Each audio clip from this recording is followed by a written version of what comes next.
Hi friends and welcome to Crumbz from Gerard.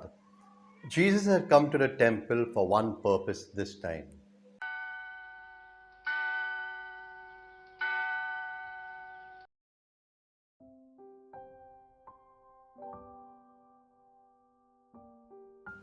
Jesus entered the temple and began to drive out those who sold, saying to them, "It is written, my house shall be a house of prayer, and you have made it a den of robbers."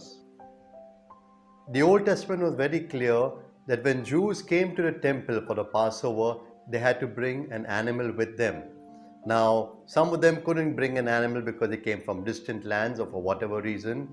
But more so, sometimes when they brought the animal, it had blemish. And so, they couldn't use the animal that they brought.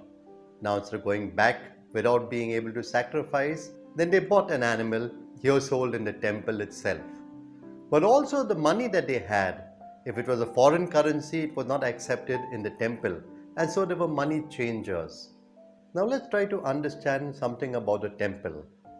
First of all, archaeologically itself, the temple was an absolutely beautiful building. In fact, one of the most beautiful buildings of ancient times.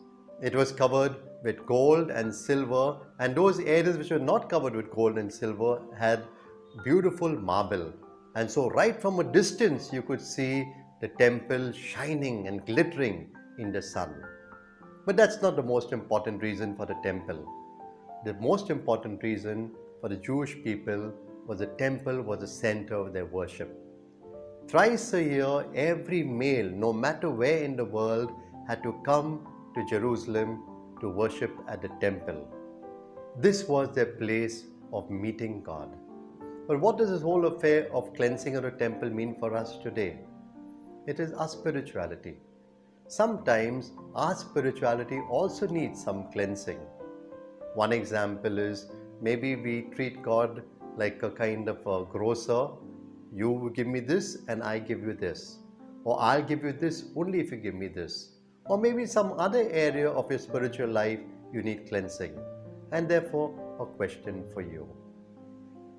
Is there any area in your spiritual life that needs some temple cleansing? We all are in need of this kind of cleansing. And so may the Lord help you by His grace to cleanse your spirituality. The Father, Son, and Holy Spirit. Amen. Have a wonderful day with Jesus.